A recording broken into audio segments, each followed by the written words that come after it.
Hello students, today I am discussing about the manufacturing company. Manufacturing company क्या होती है, उसके अंदर क्या क्या होता है और कैसे वो प्रोडक्ट को तैयार करती है. ठीक है, आज हम जानेंगे इसी के बारे में.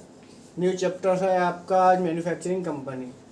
कंपनी में हम कच्चा माल का मतलब होता है रॉ मटेरियल, जिसे बोलते हैं हम रॉ मटेरियल लाते हैं और उत्पाद करके हम नया और आखिरी माल फाइनल एंड फिनिश्ड गुड बनाते हैं.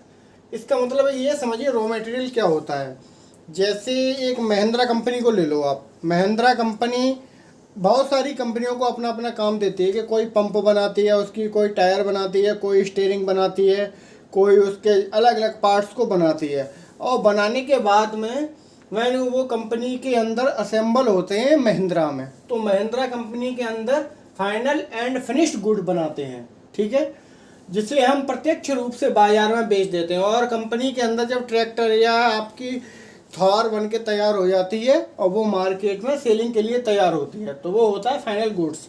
अब मैन्युफैक्चरिंग कंपनी में एक आखिरी माल फाइनल मतलब फिनिश गुड्स बनाने के लिए ढेरों सारे अलग अलग प्रकार के माल खरीदने पड़ते हैं. जैसे गाड़ी बनाएंगे आप, गाड़ी में मैन्युफैक्चरिंग कर रही है कंपनी, तो उसके लिए टायर की भी ज़रूरत होगी, उसके लिए पंप की भी ज़रूरत होगी, स्टीयरिंग भी लगेगी, गियर भी लगेगा, ऑयल पंप व्हील्स भी लगेंगे. उसके साथ में बहुत सारे प्रोडक्ट, जो छोटे छोटे प्रोडक्ट हैं वो सारे उन्हें बोलेंगे हम रॉ मटेरियल, जो कंपनी द्वारा बनवाया जा रहा है.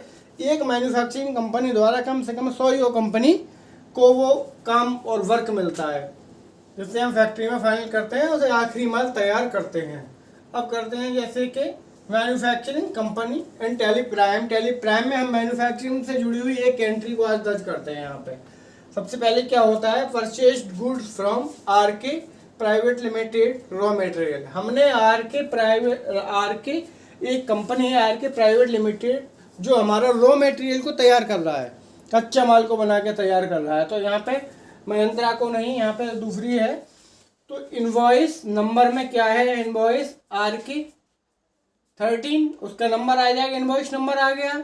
इनवॉइस डेट आ जाएगी आपकी, जो भी उसमें डेट में आपका वो बन के निकल रहा है आपका प्रोडक्ट माल, और उसका जीएसटीएन नंबर आ जाएगा यहाँ पे.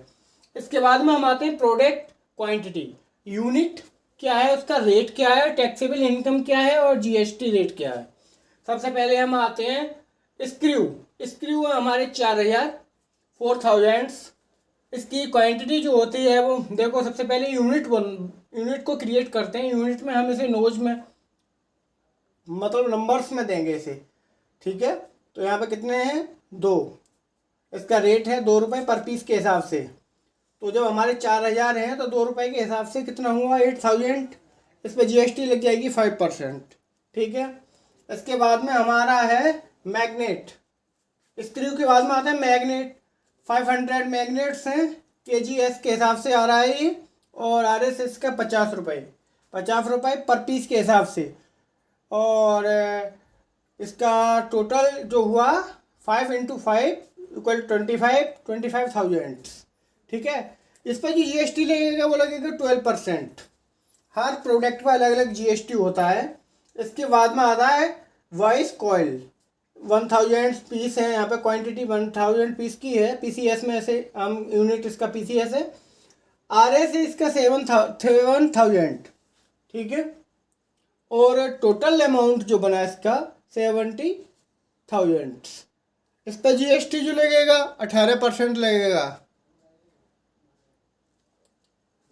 ठीक है, इसके बाद में आती है कॉपर वायर क्वांटिटी में आता है 500 मीटर्स. यहाँ पे हम कॉपर वायर को मीटर्स में भी ले सकते हैं और कॉपर वायर को केजी में भी ले सकते हैं, लेकिन इस जगह हमने मीटर में लिया है, ये मीटर के हिसाब से आ रहा है. तो ये आ रहा है 75 रुपये मीटर.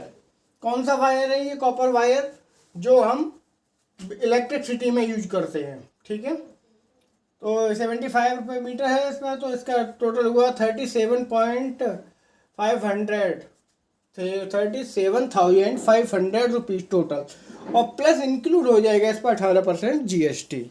तो आज हमने जाना है यहाँ पे रॉ मटेरियल कंपनी के अंदर बहुत सारी कंपनियां बनाती हैं, उसके बाद में असेंबलिंग जो होती है वो मेन कंपनी में जाके होती है, और यूनिट, क्वांटिटी, रेट और टैक्सेबल अमाउंट और जीएसटी के बारे में जाना है। और हमारी आर के लिमिटेड एक मैन्युफैक्चरिंग कंपनी है, ठीक है, एक मैन्युफैक्चरिंग कंपनी है जो कि स्पीकर बनाने का कार्य करती है। इसलिए हम आर के प्राइवेट लिमिटेड से अलग प्रकार के कच्चे माल मतलब रॉ मटेरियल खरीद रहे हैं, ठीक है। तो अब आप बने रहिए कंप्यूटर ज्ञान टू पीटी के साथ में, और मैं अवधेश कुमार उपाध्याय आपके साथ ऐसे ही वीडियो लाता रहूँगा रेगुलर। लाइक और कमेंट करके बताते रहिए कि वीडियो के अंदर क्या कमी है, क्या और इंक्रीज होना चाहिए, डिस्प्ले आपको शो हो रही है नहीं हो रही है, क्वांटिटी कैसी आ रही है, वीडियो की क्वालिटी कैसी आ रही है, आवाज़ साउंड कैसी आ रही है। नमस्कार, जय हिंद।